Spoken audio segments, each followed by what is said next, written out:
بسم الله الرحمن الرحيم. السلام عليكم ورحمه الله وبركاته. مشاهدينا المحترمين على اليوتيوب، بتمنى من حضراتكم لايك وشير ونشترك في القناه عشان يوصلكم كل جديد، ونصلي على النبي في الكومنتات عشان كلنا ناخد ثواب. بفضل وليس امرا نشترك في القناه. بعد اذن حضراتكم، نادي الزمالك فاز بالامس على كهرباء الاسماعيليه بنتيجه 5-2، ونادي بيراميدز بيتلقى هزيمه من نادي سموحه 2-1. والحقيقه لعيبه الزمالك لعيبه رجاله، يعني في ظل الظروف اللي هم فيها واللي فيها نادي الزمالك بيقدروا يفوزوا في وقت صعب، في وقت الفريق محتاج الفوز جدا يعني. وكانوا فازوا على المصري في الكونفدرالية وتصدروا المجموعة. والله بجد شابوه شابوه والله يعني. لازم الحق يتقال طبعا. رجالة يعني في وقت انت ما بتاخدش فلوسك، ما بتاخدش مستحقاتك، ما بتاخدش اي حاجة خالص. تمام. بتفوز وبتصعد للمركز الثاني.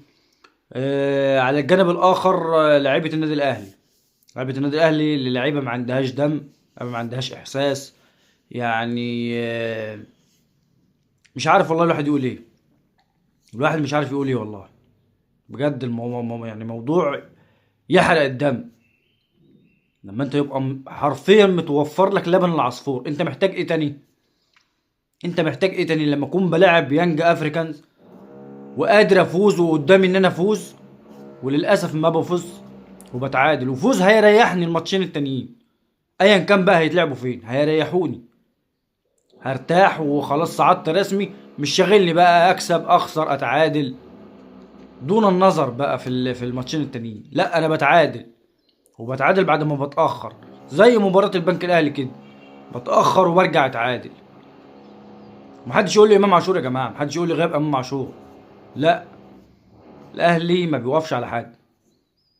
اي 11 لاعب في الملعب هيلعبوا. ده نادي الزمالك يعني، معلش مع احترامي لنادي الزمالك ولاعيبه نادي الزمالك، نادي الزمالك يعني معلش جايب ده وجاب ده، وتعالى انت وتعالى معلش واستحملني وهنزقه مع بعض وهنلعب الماتش ده، ورغم كله ده بيكسب. هتقول لي ده كهرباء الاسماعيليه ايه المشكله؟ كهرباء الاسماعيليه، كهرباء الاسماعيليه عنده استقرار، نادي الزمالك مفيش استقرار بالمره. مفيش اي شيء، مفيش اي شيء مع احترامي لنادي الزمالك. مفيش اي شيء، ورغم ذلك يعني اللعيبه كسبت وكانوا رجال. اللعيبه كسبت وكانوا رجاله. انما انا اتعادل ليه؟ اتعادل ليه مع البنك الاهلي وبعد ما بتاخر؟ وبعد ما بتاخر اقسم بالله انتوا لعيبه ما عندكوا دم. انتوا لعيبه ما عندكوا دم. واداره النادي الاهلي بتطبطب، والله اداره النادي الاهلي بتطبطب في المواضيع اللي زي دي.